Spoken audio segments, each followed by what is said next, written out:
It's good for us on this Feast of the Holy Family to come together as a family, to once again, as we do on a regular basis, acknowledge who we are to one another as family, sharing this journey of faith. I have tended to be a bit skeptical when the more traditional, if you will, conservative portrayal of the Holy Family was presented as the true and only model for what we were led to believe could be the only model or definition of family in today's world. For those of us who are perhaps a bit more seasoned in years, we may all well remember the traditional depictions of the always joyful, haloed threesome of Jesus, Mary, and Joseph on the very ever-popular holy cards. Those still show up today. If you will recall, always perfectly posed amongst a beautiful garden, a blue sky, and those most unusual halos, those circles of light shone surrounding or above their heads of those that were identified as holy.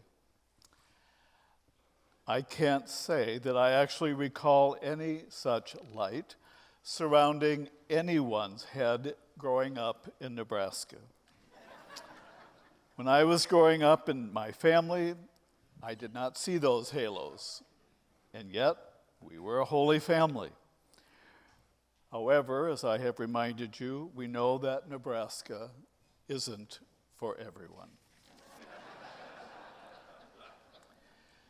As we consider the disconnect between the somewhat over-the-rainbow version of Jesus, Mary, and Joseph versus what their actual life looked like, giving birth on the dirt floor of a barn, an immigrant family on the run, attempting to live in an occupied homeland, afraid for their very lives as a family. It wasn't pretty. It wasn't clean. It was not neat. Defining family today has many cultural as well as moral connotations. Defining family, again, life is considerably more complicated and becomes more complicated as we go forward. There are always new challenges for all people attempting to create family in an ever-changing society. Our first reading from Sirach affirms that honoring our mother and father in youth, as well as in old age, honors God, that our prayers are indeed heard.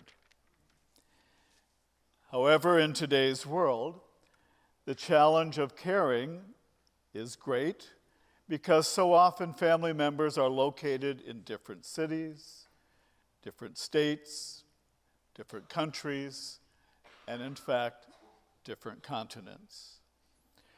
We also now have more experiences of blended families, families that are always evolving, and yet that's really nothing new. As I have mentioned before, I go to my grandmother on my mom's side. An incredible example of a blended family. She was married to a man in Nebraska who it would appear was incapable of remaining faithful in a married relationship. With her parents' encouragement and support, she obtained a divorce in 1912 with 2 children. She went on to marry a widower who had 5 children. The count is now 7. And they went on to blend those families and have 5 children of their own, of which my mother was the second oldest in that last group of 5. One would think and hope that that was entirely based on love. The fact is, they were poor dirt farmers living in the sand hills. You had to realize the more kids you had, the more you could get done. They were all workers on the farm.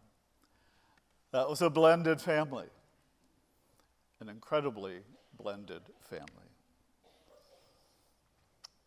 Families of choice, ever-evolving definitions of family that recognize and include our friendships, also are our family.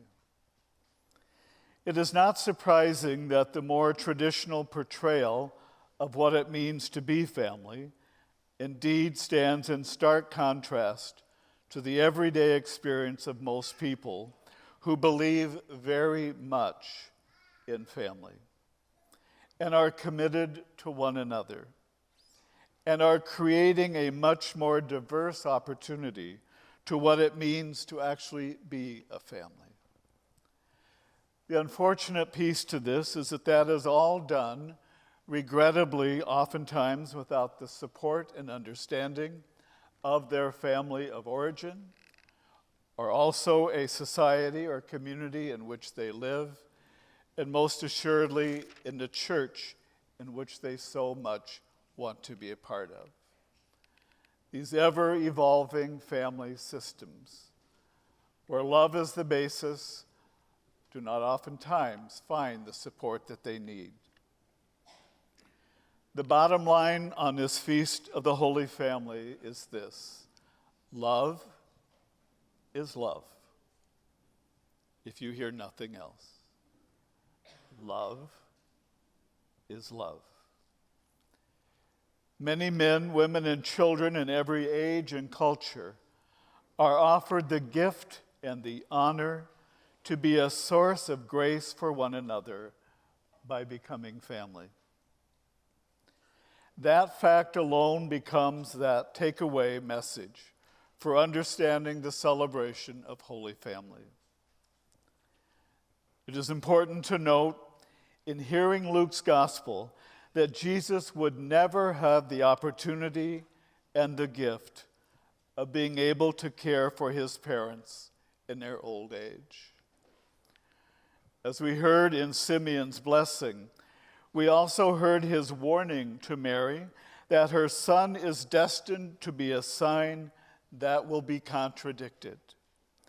And this very truth will be a sword that will pierce her heart.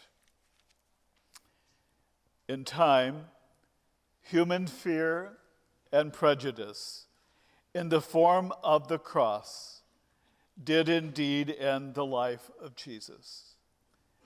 And indeed, many hearts were broken. Parker Palmer, an American author, educator, and activist, shares these words: "There is no way to be a human being without having one's heart broken." And further notes that there are two ways for the heart to break. One way is to break apart into 1,000 shards of unresolved wound that can only inflict pain on others. That's one understanding of a broken heart. Another understanding of a broken heart is to break open in a way that holds one's own pain as well as joy, as well as the world's pain and joy. Think about yourself in times that you've had a broken heart. Two ways a heart breaks. One into 1,000 shards that leaves you crippled for life, and you never move beyond it. Or a heart that breaks open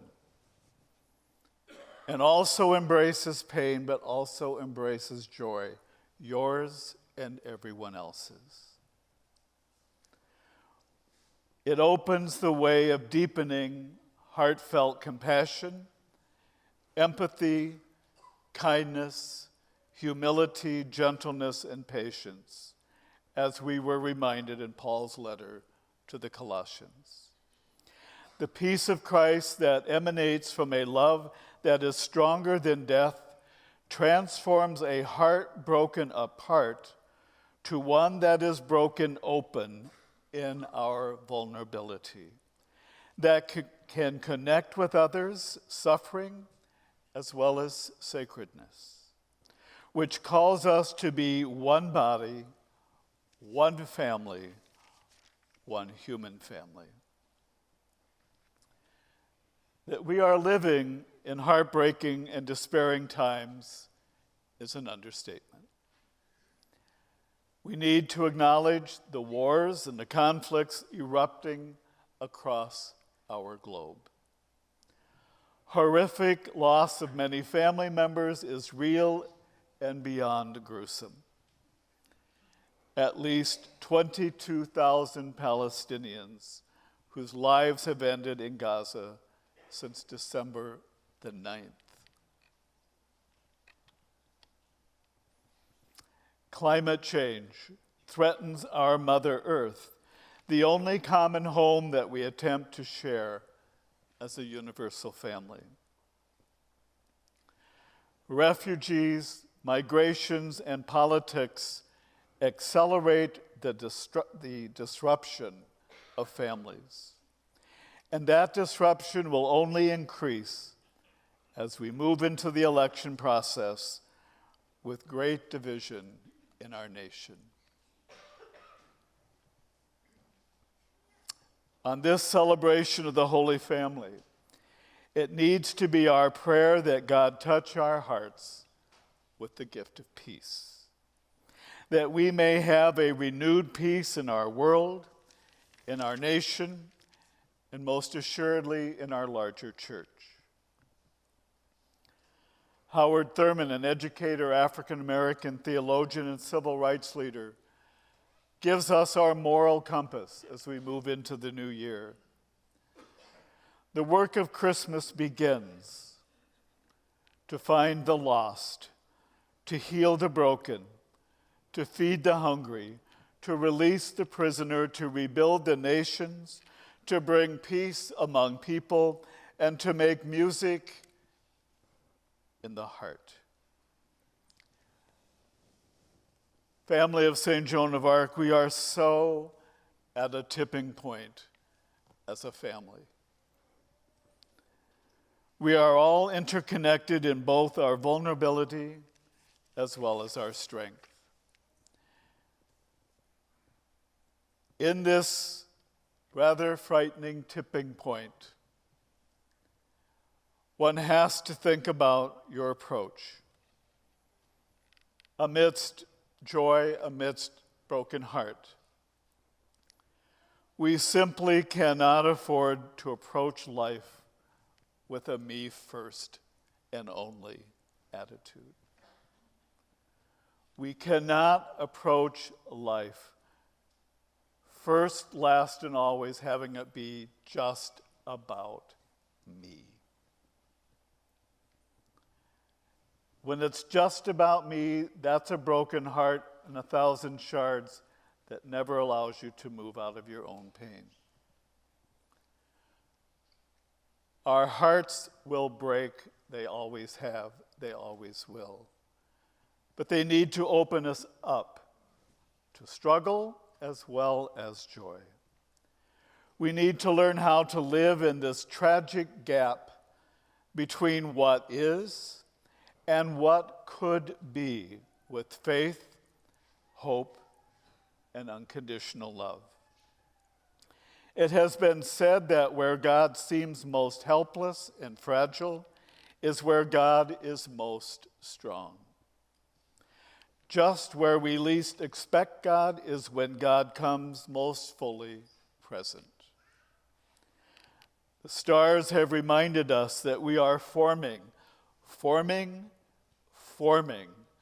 and that nothing can stop us. I close with my heartfelt gratitude for the family of St. Joan of Arc. May we always be a family that is willing to forgive one another and to also welcome one another. Being willing as a family of St. Joan of Arc to forgive one another. The truth is, any family will have opportunities to need to forgive. Yes, even St. Joan of Arc. For us to be able to forgive each other at times and to also welcome one another at times will indeed open our hearts in a way that we can authentically keep a light in a window that welcomes and a door that is always open. So proud to be a part of our family. Amen.